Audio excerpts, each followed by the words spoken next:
ભીલડીને તાલુકાનો દરજ્જો ન મળતા નારાજગી ઉગ્ર આંદોલનના એંધાણ 40થી વધુ ગામના ગ્રામજનો આગેવાનો અને વેપારીઓની માંગણી નહીં સ્વીકારાય તો ઉગ્ર આંદોલનના એંધાણ। ગુજરાત સરકારે ગઈકાલે રાજ્યભરમાં 17 નવા તાલુકાઓની જાહેરાત કરી હતી, પરંતુ તેમાં ભીલડીનો સમાવેશ ન થતાં ભીલડીના રાજકીય નાગરિકો, વેપારીઓ અને આગેવાનોમાં ભારે નારાજગી જોવા મળી હતી। આજે ભીલડી માર્કેટયાર્ડ ખાતે આવેલ હનુમાનજી દાદાના મંદિરે આગેવાનો અને વેપારીઓની હાજરીમાં બેઠક યોજાઈ હતી। આ બેઠકમાં સરકાર સમક્ષ ભીલડીને તાલુકો જાહેર કરવાની માંગણી માટે આગળની રણનીતિ ઘડવામાં આવી હતી। ભીલડીને પણ તાલુકા મથકનો દરજ્જો પરત આપવાની બુલંદ માંગ ઉઠી છે। રાજ્ય સરકારે 17 જેટલા નવા તાલુકા બનાવવાની જાહેરાત કરી છે, ત્યારે ભીલડી વિસ્તારના રાજકીય આગેવાનો, વેપારીઓ અને સામાન્ય પ્રજાજનો સહિત આજુબાજુના 40થી વધુ ગામડાના લોકો દ્વારા પણ ભીલડીને તાલુકા મથક બનાવવા ઉચ્ચ સ્તરે રજૂઆતો કરાઈ છે। અમારું ભીલડી ગામ એક વિકાસશીલ ગામ છે। તેની અંદર જૈન યાત્રાધામ આવેલું છે, 8 થી 10 મંડળીઓ આવેલી છે, 8 થી 10 હાઈસ્કૂલો આવેલી છે, રેલવે સ્ટેશન છે, જંકશન છે।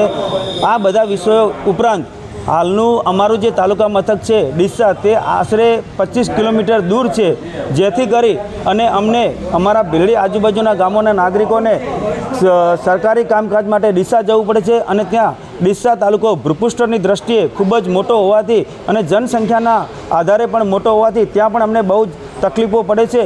જો અમારો ભીલડી અલગ તાલુકો બનાવવામાં આવે તો અમને પણ જે અમારે સમયનો બરબાદી બચી જાય, નાણાંનો વ્યય બચી જાય અને ભીલડીના આજુબાજુના વિસ્તારના લોકોને સરકારી કામકાજ માટે સરળતા રહે માટે અમારી ભીલડીના વેપારીઓને એવી માંગણી છે કે અત્યારે જો ગુજરાતની અંદર ઘણા બધા નાના નાના તાલુકાઓ પણ આપ્યા છે, તો ભીલડી તો એક વિકાસશીલ ગામ છે, તો ભીલડીને કેમ અન્યાય? અમે હર હંમેશ આજે ભારતીય જનતા પાર્ટીની સરકાર છે અને ભીલડી વિસ્તાર કાયમી ભારતીય જનતા પાર્ટીની પડખે ઊભો રહે છે। તો ખરેખર સરકારશ્રીને અમારી વિનંતી છે કે આપ અમને અન્યાય નહીં કરો। અમારી આપ સમક્ષ એક જ માંગણી છે કે અમને તાલુકો આપી અમને અમારા વિકાસમાં આપ સહભાગી બનો, એવી અમે સરકારશ્રીને વિનંતી કરીએ છીએ। જે માંગણી છે ભીલડી તાલુકાની, ભીલડી તાલુકો આરએસએસ સંઘની દ્રષ્ટિએ પણ ભીલડી તાલુકો ગણવામાં આવે છે। બીજેપીમાં પણ બીજેપીની દ્રષ્ટિએ પણ એક મંડળ છે, ભીલડી તાલુકો ગણવામાં આવે છે। વીએચપીની દ્રષ્ટિએ પણ ભીલડી તાલુકો ગણવામાં આવે છે। ભીલડી પોલીસ સ્ટેશન પણ તાલુકાની દ્રષ્ટિનું પોલીસ સ્ટેશન છે, જેમાં 38 ગામ આવે છે। એટલે અમારી માંગ છે સરકારને કે ભીલડીને તાલુકો બનાવવામાં આવે। ભીલડી ગામ ડીસા પછીનું સૌથી મોટું વેપારી શહેર છે અને આશરે 40થી વધુ ગામોને જોડતું મહત્વનું સેન્ટર છે। અત્યારની દ્રષ્ટિએ સુખ, શાંતિ અને સમૃદ્ધિવાળું શહેર છે। આ ઉપરાંત ક્રાઇમ પણ 0 છે। આજુબાજુમાં નોકરી કરતા કર્મચારીઓ પણ ભીલડીમાં રહેવાનું જોડાયેલ એપીએમસી, માર્કેટયાર્ડ, યુજીવીસીએલ અને પીઆઈ કક્ષાનું પોલીસ સ્ટેશન, સીએસસી કેન્દ્ર, 5 સહકારી મંડળીઓ, 4 સરકારી બેન્કો અને જૈનોનું પ્રાચીન યાત્રાધામ પણ આવેલું છે। જોકે બેઠકમાં આગેવાનો અને વેપારીઓની સરકાર માંગણી આગામી દિવસોમાં નહીં સ્વીકારાય તો સ્થાનિક આગેવાનો અને વેપારીઓ તેમજ 40થી વધુ ગામડાના ગ્રામ્યજનો ઉગ્ર આંદોલન કરવા મજબૂર બનશે તેવી ચેતવણી પણ ઉચ્ચારવામાં આવી હતી। ગઈકાલે જે ભૂપેન્દ્રભાઈ પટેલની જે સરકારે ગઈકાલે જે 17 તાલુકાની જે જાહેરાત કરી છે, એ તાલુકામાં ભલે લોકોની સુખાકારી માટે કરી, એનો અમે આવકારીએ છીએ એને પણ, પરંતુ અમારી ભીલડીની પ્રજાને પણ તાલુકાની જરૂર છે।